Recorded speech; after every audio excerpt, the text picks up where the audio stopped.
इस जवान और हैंडसम वेटर में कुछ ऐसा जादू था कि चाहे कोई मासूम सी कम उम्र की लड़की हो या फिर कोई खूबसूरत और अमीर सिंगल महिला, हर कोई इसके हैंडसम लुक की तरफ खिंचा चलाता था। अपनी इच्छाओं को पूरा करने के लिए औरतें उसे किसी न किसी बहाने से अपने कमरे में बुला ही लेती थी। मजबूरी में कार्ल को सामान लेकर उनके कमरे में जाना पड़ता, पर कमरे में आने के बाद वो महिला मेहमान उससे अजीब सी मांग कर बैठती। वो उससे अपने कपड़े उतारने में मदद मांगती। कार्ल को हिचकिचाता देख उस अमीर महिला ने तुरंत अपना एक बहुत महंगा ब्रोच निकाला और उसके हाथ में रख दिया। लालच में आकर और कस्टमर ही भगवान है वाली बात सोचकर कार्ल ने पूरी लगन से अपना काम पूरा किया, लेकिन उसे खुद याद नहीं कि वो कितनी बार ऐसी सर्विस दे चुका है। कार्ल बचपन से ही बहुत हैंडसम था और एक अमीर परिवार में पला बढ़ा था। उसके पिता एक वाइन एस्टेट चलाते थे और उनका पूरा ध्यान शैंपेन के बिजनेस पर था। वही उसकी माँ आराम की जिंदगी जीती थी और कार्ल के गॉडफादर के साथ उसका चक्कर था। जब कार्ल 10 साल का था तब उसके पिता ने दूसरों की बातों में आकर गलत जगह पैसे लगा दिए और उन्हें भारी नुकसान हुआ। जल्द ही वे दिवालिया हो गए। उसी रात पिता ने उसे अपने कमरे में बुलाया और उसे जिंदगी की आखिरी सीख दी। उस वक्त कार्ल को समझ नहीं आया कि उसके पिता ये सब क्यों कह रहे हैं, लेकिन अगले दिन जब उसने अपने पिता की लाश उनके डेस्क के सामने देखी तो उसे सब समझ आ गया। उस दिन के बाद कार्ल की जिंदगी पूरी तरह बदल गई। गुजारा करने के लिए उसकी माँ और गॉडफादर ने एक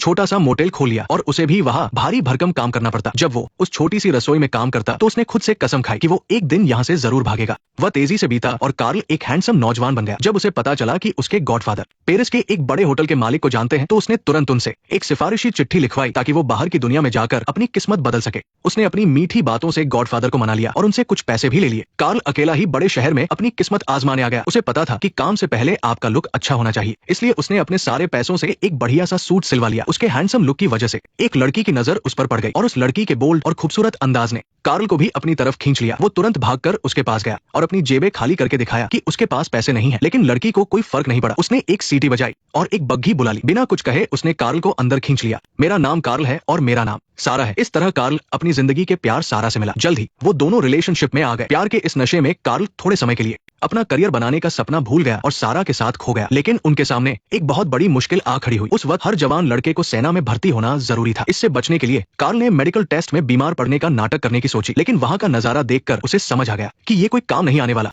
फिर चालाक कार्ल ने अपनी तरकीब बदल दी और अचानक से पागलपन का नाटक करने लगा। इस तरह कार्ल सेना में जाने से बच गया और फिर से सारा के साथ रहने लगा। लेकिन बिना पैसों के चाहे प्यार कितना भी सच्चा हो, जिंदगी गुजारना नामुमकिन था। दोनों के पास कमाई का कोई पक्का जरिया नहीं था। हमेशा साथ रहना काफी नहीं था। इसलिए सारा ने कार्ल को कुछ समय के लिए दूर जाने और उस होटल में एक पक्की नौकरी ढूंढने को कहा जिसके बारे में उसके गॉडफादर ने बताया था। सारा की नम आंखों को देखकर कार्ल ने फैसला किया कि वो कुछ बड़ा करेगा ताकि सारा को एक अच्छी जिंदगी दे सके। वो सीधा पेरिस उसी बड़े होटल में गया जिसके बारे में गॉडफादर ने कहा था। उस शानदार लॉबी और वहाँ के अमीर लोगों को देखकर कार्ल को पूरा भरोसा था कि उसे यहाँ कुछ बड़ा करने का मौका जरूर मिलेगा। लेकिन असलियत में ऐसा कुछ नहीं हुआ। उसे कोई अच्छी पोजीशन नहीं मिली, बल्कि उसे सबसे छोटे लेवल का वेटर बना दिया गया और एक बहुत ही बदबूदार छोटे से कमरे में बाकी लोगों के साथ रहने को कहा गया। और वहाँ के सुपरवाइजर ने भी उसका फायदा उठाया। मैं तुम्हें तुम्हारी कमाई का 10% दूंगा और अगर तुम पैसे कमा लेते हो तो मैं तुम्हें उसका आधा दूंगा। नया होने की वजह से कार्ल को ये सब समझ नहीं आया। उसे बहुत गुस्सा आ रहा था, इसलिए अगले दिन उसने मैनेजर से सुपरवाइजर की शिकायत कर दी। पर उसे क्या पता था कि वो दोनों मिले हुए हैं। उल्टा उन्होंने ही कार्ल को धमकी दे दी।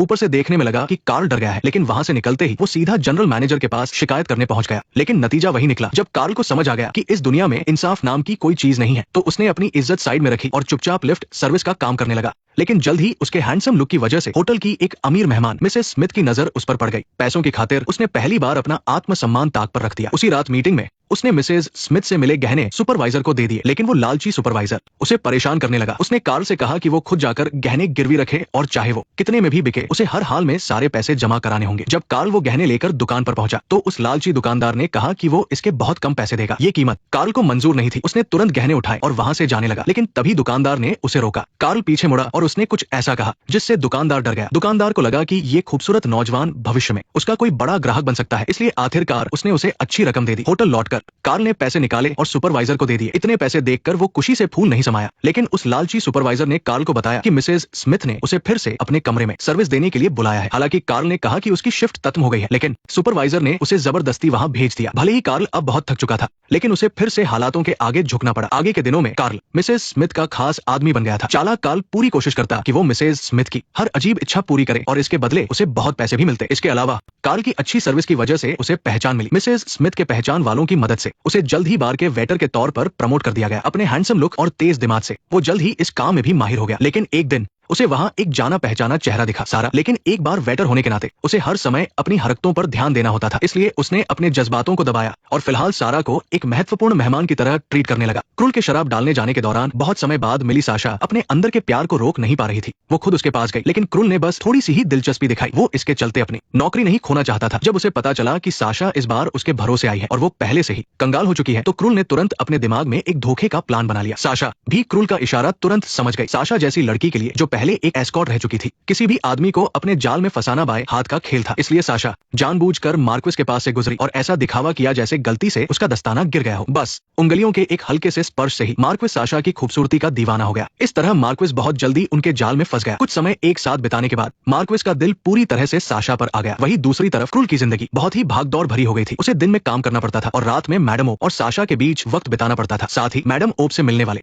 महंगे तोहफों को गिरवी की दुकान पर बेचकर पैसे भी लाने पड़ते थे। इसमें से कुछ हिस्सा वो मैनेजर को देता था, बाकी पैसों से वो अपना और साशा का खर्चा चलाता था। जब भी वे दोनों होटल में मिलते थे तो आंखों ही आंखों में बात करने के अलावा उन्हें अजनबियों की तरह नाटक करना पड़ता था। लेकिन क्रूल ने ये नहीं सोचा था कि इस दौरान साशा सच में मार्क्विस से प्यार करने लगेगी, क्योंकि मार्क्विस के साथ रहने पर उसे हमेशा एक सुकून और अपनेपन का एहसास होता था। उसने एक बार क्रूल से कहा था कि वे यहाँ से चले जाएं और एक छोटी सी दुकान खोल ले ताकि उनका गुजारा हो सके। भले ही वे बहुत अमीर न हो, लेकिन कम से कम 2 वक्त की रोटी तो मिल जाएगी। लेकिन क्रूल, जिसे बड़े लोगों के बीच धोखेबाजी की आदत पड़ चुकी थी, उसकी लालच 7वें आसमान पर थी। वो इतनी साधारण जिंदगी से कैसे संतुष्ट हो सकता था? और साशा को भी साफ साफ समझ आ गया था कि उसका और क्रूल का कोई भविष्य नहीं है। आखिरकार साशा ने फैसला कर लिया कि वो मार्क्विस से शादी करेगी। इस पर क्रूल ने साशा से वादा किया कि वह उसकी इस शादी को सफल बनाने में पूरी मदद करेगा और उसे एक अच्छा घर दिलाएगा। लेकिन क्रूल ने ये नहीं सोचा था कि कुछ ही समय बाद उसकी कमाई का मुख्य जरिया मैडम ओप अमेरिका शिफ्ट होने के कारण होटल से चली जाएगी। हालांकि मैडम ओप के दिल में क्रूल के लिए प्यार था, लेकिन अब ये सब बीती बातें हो चुकी थी। हालांकि क्रूल से भी ज्यादा निराश वहाँ का मैनेजर था, क्योंकि इतने बड़े ग्राहक के जाने से उसे बहुत भारी नुकसान होने वाला था। लेकिन उस चालाक मैनेजर ने तुरंत ही एक नया शिकार ढूंढ लिया। वो एक अमीर परिवार की लड़की थी। मैनेजर ने पहले ही भांप लिया था कि ये जवान लड़की हैंडसम क्रूल को मन ही मन पसंद करती है। उसने लड़की को बार बार ये हिंट दिया कि अगर वो पैसे खर्च करे तो उसकी हर ख्वाहिश पूरी हो सकती है। लड़की भी सब समझ गई। उसी रात उसने खास तौर पर क्रूल को रूम सर्विस के लिए अपने कमरे में बुलाया और उसे एक सोने की घड़ी दी। वो चाहती थी कि क्रूल उसके साथ वक्त बिताए, लेकिन हैरानी की बात यह थी कि पैसों के लालची क्रूल ने इस बार उसे साफ मना कर दिया। लेकिन क्रूल जैसे ही कमरे से बाहर निकला, मैनेजर ने उसे धमकी दी, पर यह सब कुछ उस लड़की ने देख लिया। लड़की को आखिरकार समझ आ गया कि पैसे से सर्विस मिलने वाली बात बस मैनेजर का क्रूल को ब्लैकमेल करने का एक तरीका था। इसलिए अगले ही दिन लड़की ने क्रूल का बदला लेने की ठानी। उसने जनरल मैनेजर से शिकायत की कि उस मैनेजर ने उसके साथ बदतमीजी की है। बस इसी एक बात पर मैनेजर को नौकरी से निकाल दिया गया। हालांकि इस घटना ने क्रूल को भी एक सबक सिखा दिया। इस समाज में कोई इंसाफ नहीं है। जिसकी चलती है उसी को दूसरों को कुचलने का हक मिल जाता है, और वो खुद अभी भी समाज के सबसे निचले स्तर पर अपनी जिंदगी से लड़ रहा था। अगर उसे इस सब से बाहर निकलना था तो उसे किसी भी तरह बड़ा आदमी बनना ही होगा। जब क्रूल परेशान था, तभी उसे ऊपर वाले की तरफ से एक सुनहरा मौका मिला। साशा के लिए मार्क्विस का प्यार अब उस हद तक पहुंच गया था जहां से पीछे हटना नामुमकिन था। लेकिन उसके पिता न सिर्फ इस शादी के खिलाफ थे, बल्कि उसे दुनिया घूमने के लिए भी मजबूर कर रहे थे ताकि वो कुछ सीखे। ऐसा न करने पर वो उसे बेदखल कर देते। वहीं दूसरी तरफ साशा ने भी मार्क्विस को आखिरी बार अपना फैसला चुनने का मौका दिया। साशा ने रात 10 बजे उसे एक रेस्तरां में मिलने बुलाया ताकि वो उसका जवाब सुन सके। इस वजह से मार्क्विस बहुत बड़ी दुविधा में फंस गया। वो न तो अपनी प्यार करने वाली साशा को खोना चाहता था और न ही अपनी दौलत को दाव पर लगाना चाहता था। उसे कुछ समझ नहीं आ रहा था। लेकिन साशा ने वहां से जाते ही ये बात क्रूल को बता दी। क्रूल को समझ आ गया कि ये बहुत ही शानदार मौका है। उसने साशा को वहां जाने से मना कर दिया और तय किया कि वो खुद अपने और साशा के भविष्य के लिए एक बड़ा दाव खेलेगा। जैसा कि कहा जाता है कि आपकी पहचान आपके टैलेंट से पहले नजर आनी चाहिए, इसलिए उसने अपने लिए एक बहुत ही महंगा सूट खरीदा और उसी रेस्तरां में पहुंच गया जहां साशा ने मिलने का वक्त तय किया था। वहां वेटर को टिप देकर उसने अपने लिए एक बढ़िया टेबल बुक कर ली और जैसा कि सोचा था, मार्क्विस भी ठीक समय पर रेस्तरां पहुंच गया। क्रूल ने उसे आवाज दी। मार्क्विस चौंक गया। उसे यकीन नहीं हो रहा था कि एक होटल का वेटर इतनी महंगी जगह पर कैसे आ सकता है। लेकिन क्रूल ने बहुत ही शांति से उसे बताया कि वो अक्सर यहाँ आता रहता है क्योंकि वो दोहरी जिंदगी जी रहा है। उसकी बातों से मार्क्विस के मन में बहुत दिलचस्पी पैदा हो गई। अपना शिकार जाल में फंसता देख क्रूल ने बहुत ही शानदार तरीके से अपनी जिंदगी की कहानी सुनानी शुरू कर दी। उसने बताया कि वो दिन में होटल में काम करता है ताकि अमीर लोगों की बातों से काम की जानकारी निकाल सके और रात को यहाँ आकर उस जानकारी का सौदा करता है। यहाँ किसी को इससे मतलब नहीं कि आप कौन है, उन्हें सिर्फ आपकी जानकारी की अहमियत से मतलब है। क्रूल लगातार मार्क्विस का ब्रेन वॉश करता रहा कि इंसान को हमेशा पुराने नियमों पर नहीं चलना चाहिए, बल्कि अपनी मर्जी का मालिक होना चाहिए और अगर कोई चाहे तो वो कुछ भी बन सकता है। उसकी बातें सुनकर मार्क्विस को लगा जैसे उसे कोई रास्ता मिल गया हो। उसके दिमाग में एक कमाल का आइडिया आया जिससे दोनों का फायदा था। अगर वो अपनी पहचान किसी और से बदल ले और वो इंसान उसकी जगह दुनिया घूमने चला जाए तो वो खुद साशा के साथ कहीं दूर जा सकता है। फिर पिता की मौत के बाद वापस आकर वो सारी दौलत अपने नाम कर लेगा और साशा से शादी कर लेगा। इस शानदार प्लान से मार्क्विस की खुशी का ठिकाना नहीं रहा। उसे लगा कि इस काम के लिए क्रूल से बेहतर और कोई नहीं हो सकता, इसलिए उसने उसे इस बात के लिए मना लिया कि क्रूल उसकी इस योजना को पूरा करे। इस तरह क्रूल ने अपनी बातों के जादू से अपनी जिंदगी और हैसियत में एक बहुत बड़ी छलांग लगा ली। कुछ दिनों बाद प्लान पर काम शुरू हो गया। मार्क्विस ने अपने सारे कागजात